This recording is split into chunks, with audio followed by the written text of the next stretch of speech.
Imagine Brenda from accounting could send you to prison for not looking sad enough at a parade. That's what it's like for women in North Korea's military. In North Korea, everyone has to serve in the military, even women. They don't treat their soldiers well. It's not about honor, it's about surviving really bad conditions. Female soldiers face some of the harshest realities. From grueling training to cramped living conditions, their lives are a constant struggle. Many young women are conscripted right out of school, facing a harsh new reality. Before we jump right in, please like and subscribe. It is free to you, but tremendously helps us. Thank you. You might be thinking, lots of countries make people join the military. You're right, but North Korea is different. The moment girls graduate high school, they're forced into the military. They even have to sew their own sanitary pads. Imagine being a teenager and having to deal with that, plus taking care of the hygiene of male soldiers. It's really tough on them mentally. It's wrong, and it happens every day to these women. The training is grueling and relentless, pushing them to their physical and mental limits. They endure extreme weather conditions, from scorching heat to freezing cold, with little respite. Their rations are often meager, barely enough to sustain them through the day. Many of these young women write letters home, expressing their fears and longing for a normal life. Despite the harsh conditions, they find solace in the camaraderie and support of their fellow soldiers.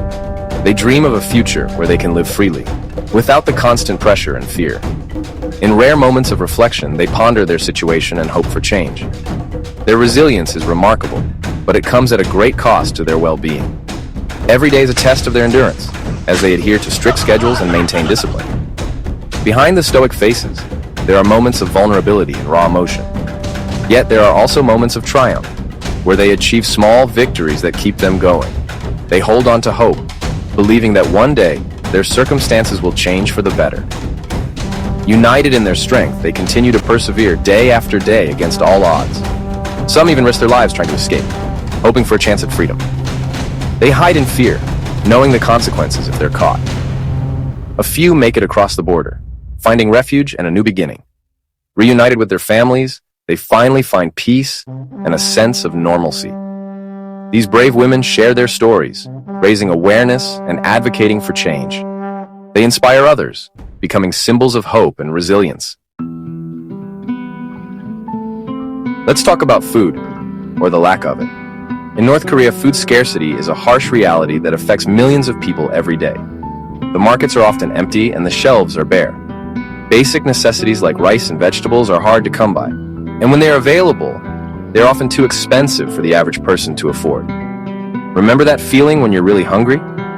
That gnawing pain in your stomach that makes it hard to think about anything else? Now imagine feeling that all the time. For many North Koreans, this is not just an occasional discomfort, but a constant state of being. Now imagine feeling that all the time. This is the grim reality for countless North Korean children and soldiers. Malnutrition is rampant, and it has devastating effects on their health and well-being. Children grow up stunted, both physically and mentally, and soldiers are too weak to perform their duties effectively. That's life for many North Korean soldiers. They stand in long lines, waiting for their meager rations, knowing that what they receive will barely be enough to keep them going. The look of despair on their faces is a testament to the harsh conditions they endure. They barely get enough food to survive. The portions are small, and the food is often of poor quality. It's a daily struggle to get enough calories to sustain themselves, let alone to stay healthy and strong. This makes them sick and weak. Malnutrition leads to a host of health problems, from weakened immune systems to chronic illnesses. Many soldiers are unable to get the medical care they need, and their conditions worsen over time. It's also really easy for people to take advantage of them. In their weakened state, they are vulnerable to exploitation and abuse. They have little power to resist, and their suffering is often ignored by those in positions of authority. It's really sad, because the government sees them as tools, not people. These soldiers are treated as expendable resources, valued only for their ability to serve the regime. Their humanity is overlooked, and their suffering is dismissed as unimportant. This is the tragic reality of life for many in North Korea. Female soldiers face an even harsher reality. They are expected to fulfill dual roles, both as soldiers and as caretakers. This duality places an immense burden on them, as they are often required to perform physically demanding tasks while also managing domestic responsibilities. Gender discrimination is rampant. Female soldiers are often given the most menial and exhausting tasks, and they face harsher punishments for any perceived shortcomings. Their contributions are undervalued, and their struggles are largely ignored. The vulnerability of female soldiers is particularly troubling. They are more susceptible to exploitation and abuse, both from their superiors and their peers. Their plight is a stark reminder of the gender inequalities that persist within the North Korean military. Daily life for these soldiers is grueling. They are often tasked with manual labor, from construction work to farming, in addition to their military duties. The physical toll is immense, and the lack of proper nutrition only exacerbates their struggles. Rest is a luxury. Soldiers often sleep in cramped, uncomfortable quarters with little time to recover from their exhausting days. The lack of proper rest further weakens their bodies and minds, making it even harder for them to endure the harsh conditions. Despite all this, they continue to serve. The resilience of these soldiers is remarkable, but it comes at a great cost. Their daily lives are a testament to the extreme hardships they face, and their struggles are a stark reminder of the human cost of the regime's policies.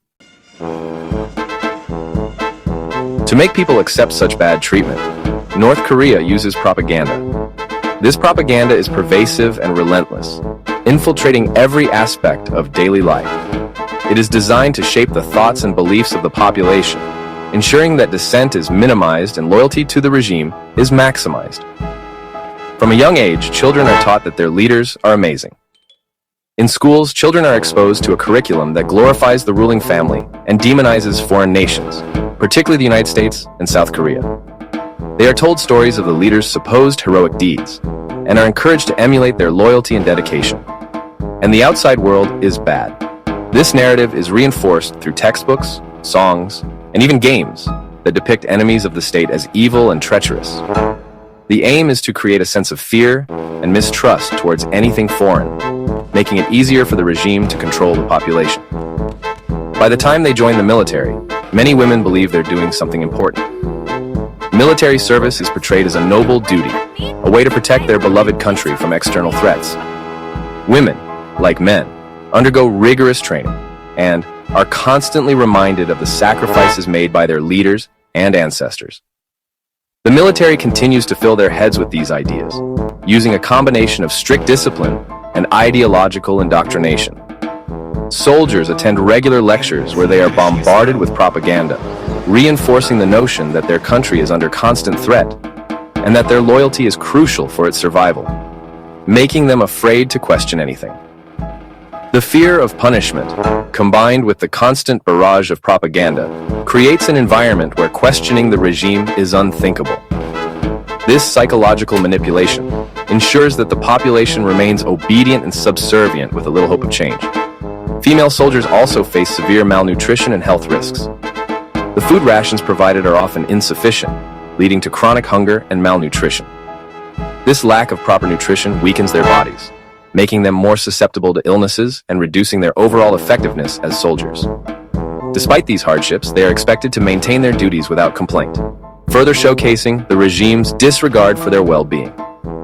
The long-term effects of this brainwashing are profound. Soldiers often suffer from severe psychological trauma, including anxiety, depression, and PTSD. The constant indoctrination and harsh living conditions leave lasting scars, making it difficult for them to reintegrate into society if they ever leave the military.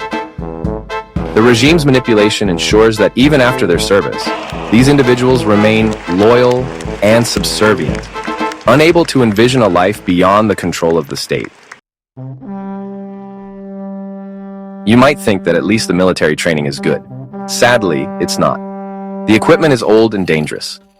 A lot of what they learn is useless in a real fight. On top of that, they face exploitation and abuse by senior officers. They endure grueling physical training in harsh weather, leading to extreme fatigue. With everything we've talked about, you'd think people would want to leave the military. You're right. Many do, especially women. But escaping North Korea is almost impossible. The borders are guarded, there are landmines everywhere, and people tell on each other. From a young age, children are indoctrinated with the regime's ideology. Those who do escape face a dangerous journey. It shows how desperate these women are for freedom. Soldiers are often sent on impossible missions, facing harsh conditions and extreme risks. Let's take a break from all the serious stuff and talk about something lighter: uniforms. The North Korean military uniform is really bad. The fabric is itchy, and they don't fit well. It shows that the government cares more about looking good than taking care of its soldiers.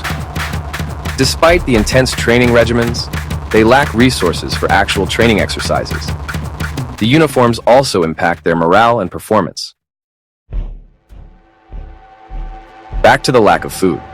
Soldiers work really hard but don't get enough to eat. The North Korean government doesn't want help from other countries, even if it means their own people go hungry. It's a really sad situation. The escape routes are dangerous, with severe consequences for those who try to flee. Those caught face harsh punishments and imprisonment. The food shortages severely affect soldiers' health and morale, leading to fainting and weakness.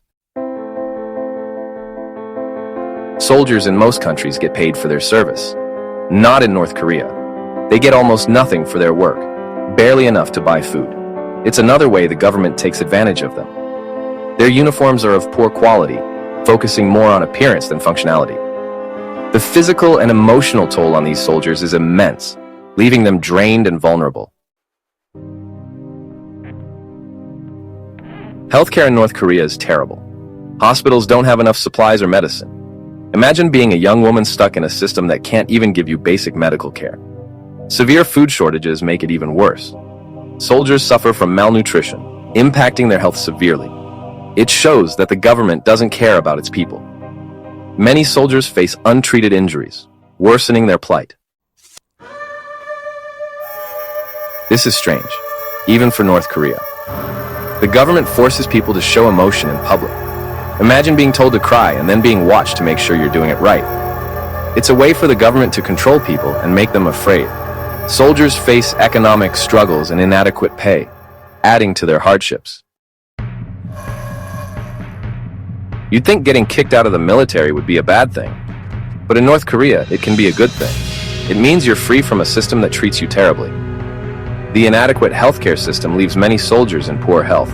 It's a chance to start over, even if it's difficult. The hidden economy offers some a lifeline, but it's risky. Soldiers in North Korea aren't allowed to get married for the first 10 years of their service. Imagine not being able to even think about love for 10 years. It's a way to control soldiers and keep them focused on their work. The emotional intensity and public loyalty demanded from them are immense. These no-go zones further isolate them, adding to their hardships. North Korea sends some of its soldiers to other countries to work. It sounds like a chance to see the world, but it's not. These women work in bad conditions for very little money. They have no freedom.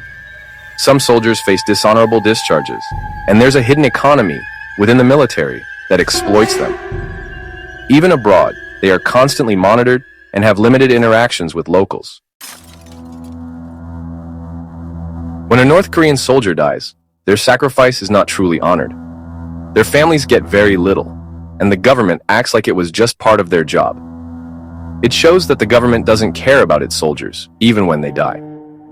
Additionally, soldiers are prohibited from marrying, which takes a toll on their mental health. The lack of emotional support and recognition leads to a deep sense of isolation and despair. Despite their sacrifices, they remain unrecognized and unrewarded, deepening their sense of futility. That's a glimpse into the terrible lives of women in the North Korean military. It's a story of suffering, abuse, and control. Families of fallen soldiers receive little to no monetary support, adding to their hardships. By talking about it, we can raise awareness and hopefully help make things better. Efforts to give voice to these voiceless soldiers are crucial in bringing about change.